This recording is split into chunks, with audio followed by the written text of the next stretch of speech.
Fala pessoal, Rodrigo Vilhena aqui, trazendo mais um vídeo para vocês da última polêmica da nossa queridíssima política brasileira. O pessoal tá oriçado. Os dois últimos governos estão sendo assim, daquele jeito. Quer dizer, a gente está acostumado já desde a Dilma. A gente precisa de um pouco de calmaria. A gente precisava de um cara que não quer ficar arrumando confusão, falando bobagem, que fosse um mínimo de QI, pelo menos um 100, assim, só para variar um pouquinho. E parar de falar um pouco de bobagem, né? Porque não é possível. Eu me refiro aos presidentes, é claro. Mas dessa vez é sobre o Alexandre de Moraes. Pois é, o ministro do STF lá no TSE. O que eu acho muito esquisito também, ele acumula cargo, né? Isso tá previsto em lei, mas eu não concordo nem um pouco. Coloca nos comentários se você concorda que o ministro do STF também poderia ser o presidente do TSE. Não faz o menor sentido.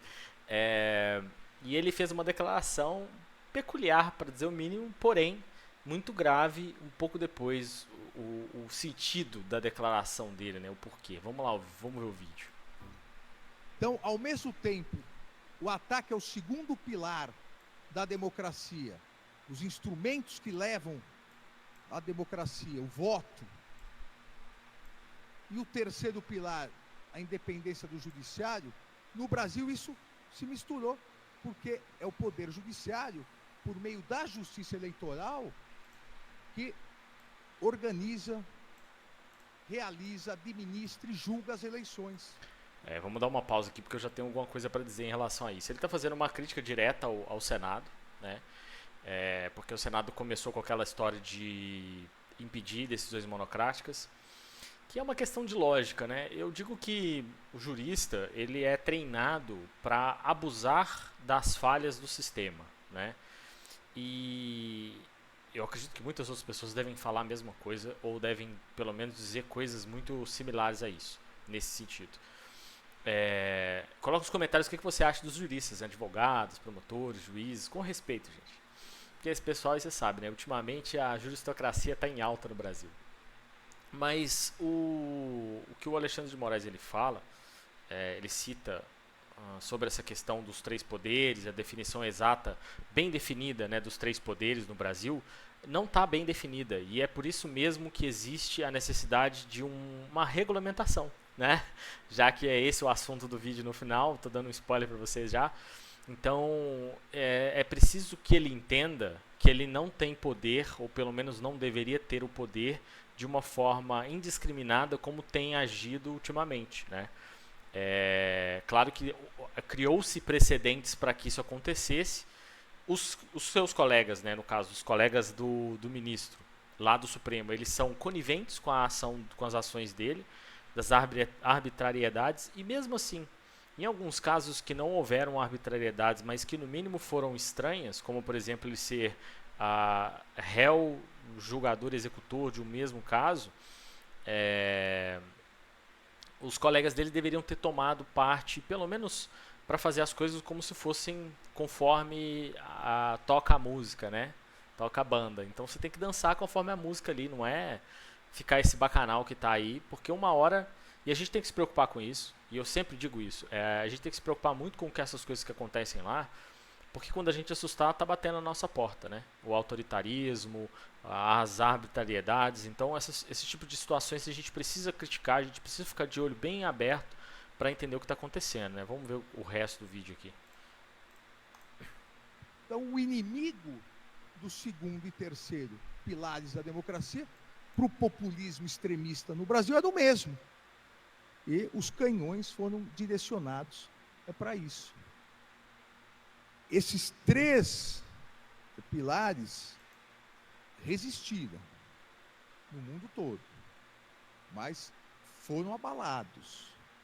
Nós não podemos nos enganar, nós não podemos baixar a guarda, não podemos dar uma de bambam contra o Popó, que durou 36 segundos. Frisa bem na cara da galera. Eu vou até deixar minha janela bem pequenininha aqui num outro posicionamento aqui pra vocês verem. Não tem ninguém rindo, com todo respeito, né? Só tem uma moça ali no fundo ali dando risada dele. Provavelmente tá ali pra babar um ovo dele. Agora o resto, ó, os outros três juristas, ó. O outro não quer nem saber, só quer que acaba logo. A outra mulher ali tá com a cara de também, nossa, não sei o que eu tô fazendo aqui. O último cara tá assim, caramba, o que eu tô fazendo aqui? Tá todo mundo meio com a cara de tipo, não sei o que eu tô fazendo aqui, né? Parece que ninguém queria estar ali, essa que é a verdade. A não ser o Alexandre de Moraes que está fazendo um discurso que parece ser um discurso político. Viemos, convenhamos, soa como um político brasileiro falando. Vê se você não concorda comigo. Vai prestando atenção nesse ritmo que ele vai falando, a oratória, a entonação. Ele é nada mais nada menos, ele falou no início mesmo da polarização populista e tudo mais. Ele está sendo populista, ele está tentando convencer pessoas de uma fala que ele mesmo sabe que não faz o menor sentido, né? Ele não é um cara burro, ele é um cara inteligente. Dizem que ele já deu até aula e tudo, não que isso signifique alguma coisa, mas nesse sentido, né? Mas ele não é um cara burro, ele está fazendo isso de caso pensado. E parece que é uma oratória política, veja bem. Vamos continuar aqui. Nós temos que ficar alertas e fortalecer a democracia, fortalecer as instituições e regulamentar o que precisa ser regulamentado. Nós não podemos cair. Eu vou falar um pouquinho sobre essa parte aqui que ele fala sobre a regulamentação. Chegou no ponto, né? Ele usa um pouco mais de demagogia, um pouco mais de oratória política, mas ele vai aprofundar um pouco mais. Ele está falando sobre a PL 2630. A PL 2630, ela quer regulamentar a internet, né? Qual que é a regulamentação que está sendo discutida, né, de fato? É que as redes sociais deverão ser responsabilizadas por tudo aquilo que for veiculado nas redes. O primeiro ponto que eu tenho a adicionar em relação a isso não é nem um ponto, nem de longe o ponto mais grave, mas é um ponto social muito importante, que está sendo removido aos poucos da sociedade e imputando a responsabilidade no pai governo, no pai Estado, que muita gente adora o Estado como tal, o pai deles, né? E aqui no Brasil muitas das pessoas foram sendo acostumadas a acreditarem e olharem para o Estado como se fosse o pai deles e tivesse cuidado deles, né? Nesse ponto de vista de social, e a gente começa a descredibilizar a parte social da sociedade, da população de uma forma geral, parece que o Estado, e até o discurso dele que corrobora para isso também, que vai nessa linha do Estado autoritário, né, em que ele tenta identificar que a sociedade não é capaz de lidar com seus próprios problemas sociais e que precisam ser regulamentados por eles, que são senhores da verdade, senhores do poder e do conhecimento. Mais ou menos uma tecnocracia muito deturpada, né, vamos dizer assim, porque afinal de contas, tecnocracia com Lula seria impossível, e com muitos dos deputados e senadores, diga-se de passagem. E dos nossos juristas também, os nossos juristas conhecem de lei e é um limite, né? E falando sobre essa fala dele em específico, então tem a questão social. Por que eu acredito que existe um impeditivo, um impacto negativo na parte social? Porque passa a remover a responsabilidade do indivíduo e imputa a responsabilidade na rede social, na ferramenta, no veículo, né? É mais ou menos assim como se você dissesse: eu uso a internet hoje, entendeu? E você fala alguma bobagem na internet, né? Se eu falasse coisas repugnantes na internet, você viraria... O discurso dele é esse, basicamente. É como se ele falasse assim: eu vou então responsabilizar as empresas de internet. Se as empresas de internet não cortar a conexão desse cara, porque esse cara está falando esse monte de bobagem, a culpa é da rede. A culpa é do meio de transmissão. Não faz o menor sentido. A responsabilidade tem que ser minha. Sou eu que estou falando bobagem, né? Então, aquela coisa que não é aceita juridicamente, por lei, existem crimes. É absurdo chegar no ponto que a gente tem que ficar discutindo esse tipo de coisa, com tanto problema que a gente tem, com 100 milhões de brasileiros sem saneamento básico. Vou repetir sempre as mesmas coisas porque é gravíssimo. Então, é gravíssimo a gente parar para pensar e observar isso que está acontecendo. Você tem 60 milhões de pessoas quase 60 milhões de pessoas sem tratamento de água, ou seja, nem água potável eles têm. A gente tem 83 milhões de pessoas sobrevivendo com até R$600 no Brasil. Tá? Então é um absurdo. Esses caras, e olha só, a responsabilidade dele é cuidar da jurisprudência, das leis, de garantir com que elas sejam seguidas. Ele não tem que ficar fazendo lobby de nada, o que ele acredita. Como eu disse, se ele quer dar a opinião dele, que ele dê na rede social dele, na casa dele, sem toguinha, sem ficar parecendo que é um cara da política, porque ele não é político. Ele é um jurista, ele deveria ser tratado como tal. E o Senado está corretíssimo em limitar esses homens justamente por causa disso, né? E voltando ao fio da meada, eu fico meio revoltado com essas coisas, porque a PL 2630, ele constrói ela continua essa narrativa de remover a responsabilidade do sujeito. É quando você fala, por exemplo, que o cara cometeu o crime e é vítima da sociedade. Você está fazendo o quê? Imputando a responsabilidade pelo ato dele, que ele cometeu um crime, na sociedade. A responsabilidade é dele, não é de mais ninguém. Assim como o cara que comete crime na rede social, a culpa é dele, não é da rede social, não é responsabilidade da rede social. Ela não tem que ser imputada a culpa por isso, né? Esse é um fator muito importante. Então, pela lógica, pelo raciocínio óbvio e lógico, e que é um absurdo a gente ter que ficar discutindo esse tipo de coisa, que é óbvia, e num país que foi declarado como 83 menos de QI, dá para entender, porque a gente está discutindo isso, sabe? O óbvio. E aí a gente tem essa questão da lei, né? Além da parte social de você tentar remover a responsabilidade do indivíduo, que é um absurdo, né? A gente ainda tem a questão das redes sociais em si. O pessoal fala assim, mas não é censura, não é... Eu vou deixar isso aqui mais um pouquinho para o final do vídeo. Eu vou deixar o Alexandre de Moraes finalizar e eu vou dar mais uma pincelada nos meus pensamentos em relação a isso. E nesse discurso fácil de que regulamentar as redes sociais é ser contra a liberdade de expressão. Isso é um discurso mentiroso que pretende propagar e continuar propagando o discurso de ódio, a lavagem cerebral que é feita em milhões e milhões de pessoas. E aí, ele dá uma bobeada aí, fala sobre essa questão de lavagem cerebral, começa a viajar. Você vê que ele não tem nem argumento, nem capacidade de argumentação, nada mais é do que um discurso populista. O discurso populista, por natureza, é um discurso político. Ele não tem que fazer esse tipo de discurso, ele não... E lembramos, ele está dentro da corte do TSE, dentro de auditório de justiça, para ele ficar falando, fazendo lobby para projeto de lei.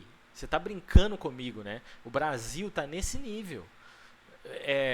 E quando as pessoas, quando a gente fala na rua sobre essa questão dos abusos de autoridade dos juízes, do Supremo, e as pessoas na rua não entendem, é esse o perigo que a gente está correndo. Lembre-se, a maioria das ditaduras, a grande maioria das ditaduras, se não foi tomada de poder por forças armadas, foi por uma juristocracia, né? Foi uma ditadura feita pelos juristas. E isso, você intrometer-se na responsabilidade que não é sua e é do Senado, você claramente não está respeitando a democracia de tripartições como é prevista no Brasil, na Constituição brasileira. E é bem definida o que cada um dos três poderes deve fazer. Isso que ele está fazendo é incorreto. Se ele quer dar a opinião dele, como eu disse, tem a rede social para isso, né? E aí a gente vai voltar um pouco sobre o ponto. Eu tinha falado que eu tinha 2 pontos e um terceiro ponto que eu pensei enquanto eu estava esbravejando a relação que a gente tem que ficar discutindo o óbvio, né? Num país que tem tanto monte de problema, a gente fica discutindo o óbvio do ridículo.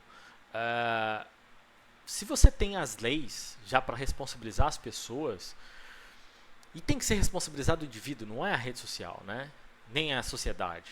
Se o indivíduo fez um discurso de ódio na rede social, hoje em dia ele já é culpado, ele já é responsabilizado, ele já vai para juízo. Então, qual que é a dificuldade de você simplesmente falar assim, beleza, a gente já tem a solução. Se o cara fizer, ele vai ser imputado a responsabilidade. Acabou. Né? O que você tem que mudar é a forma como a lei é aplicada. Se não está funcionando, se estão aparecendo vários casos em relação a isso, o que precisa ser feito é analisar o que está sendo feito para poder punir essas pessoas, para que elas não voltem a fazer ou para que outras pessoas não passem a fazer, porque elas vão ter como exemplo o caso de um sujeito que foi devidamente responsabilizado pelas suas falas escritas, atos, que seja, né? Se for um vídeo que foi passado na internet. Então, já existe a lei. Então, esse é o segundo ponto, né? Então, já tem dois pontos que não existe nenhum argumento para você refutar, e eu não vi ninguém na internet, inclusive os juristas não têm possibilidade de fazer nada desse tipo de refutação com isso que eu estou falando. E o terceiro ponto é que o que eles não entendem, e ele fala sobre é contra a liberdade de expressão, e e foi feliz porque ele não falou que era censura, porque esse é o problema. É censura, e essa é a questão. Porque a censura vem a partir do momento em que você regula a rede social no sentido de que você vai responsabilizá-la por isso. Você acha mesmo que a rede social vai ficar se preocupando com processos atrás de processos e criando ferramentas para poder ficar toda vez que acontecer uma liminar judicial ela ser responsabilizada, e para isso ela tem que evitar que aquele conteúdo seja propagado? E como é que ela faz isso? É uma censura prévia. Ela vai avaliar os comentários antes que eles sejam postados, seja por inteligência artificial, seja por algum algoritmo não necessariamente de inteligência artificial. E o que vai acontecer? Aí só vai passar o que a plataforma achar que deva passar, porque não vai desrespeitar a lei da censura, a PL 2630. Isso é o quê? Estão impedindo que nós, seja eu, seja você, seja um esquerdopata muito doido, um Bolsonaro muito doido, seja o que for, você vai estar impedindo a pessoa de falar aquilo que ela pensa, tá? Isso é extremamente perigoso, porque aí quem é que vai decidir? E tem um outro detalhe, né? A gente pode colocar um quarto ponto aí. Quem é que vai decidir o que pode ser dito e o que não pode ser dito na rede? Ainda tem isso. Porque você precisa definir o que pode ser e o que não pode ser dito para que as redes sociais saibam o que eles têm que impedir que vá para a rede. Então, você fala assim, nós vamos impedir palavras. Mas aí você está sendo muito inocente, muito, para não dizer outras coisas, para não te xingar. Você vai impedir palavras que elas sejam introduzidas em determinados assuntos? Então você não vai poder falar de guerra, você não vai poder falar de holocausto, você não vai poder contar história, você não vai poder falar de ódio, você não vai poder escrever a palavra assim, ei, você não acha que você está sendo um pouco odioso demais, não? Veja, uma construção simples de uma palavra que é apenas uma conversa que pode ser impedida por causa de uma PL como essa. Impedir que você converse com outra pessoa é censura. Pedir que você expresse sua opinião é censura. Sabe? Qual que é a dificuldade dessas pessoas entenderem? Eles, eu sei que não entendem. Provavelmente eles têm uma motivação escusa por trás disso tudo. E a gente tem que lutar contra isso de todas as formas. Então, sobe a hashtag não 26, PL2630. Ninguém quer essa merda, né? Então, para esse vídeo era isso. Meu nome é Rodrigo Vilhena, já sabe, se curte, se inscreve aí no vídeo, se curte política, compartilha com seus amigos também. Eu preciso de uma força de vocês. Eu estou na missão, vocês sabem disso, essa missão aqui no canto aqui. Por mais que você não seja da cidade, compartilhar com seus conhecidos, com seus familiares vai me ajudar também, porque vai aumentar o engajamento e possivelmente encontrar as pessoas da minha cidade também para ajudarem nesse apoio, para virem conhecer a forma como eu penso, a forma como eu reajo, a forma como eu interajo com vocês, tá certo? Coloca nos comentários o que você acha dessa bagunça toda. Espero que vocês tenham gostado do vídeo, é isso.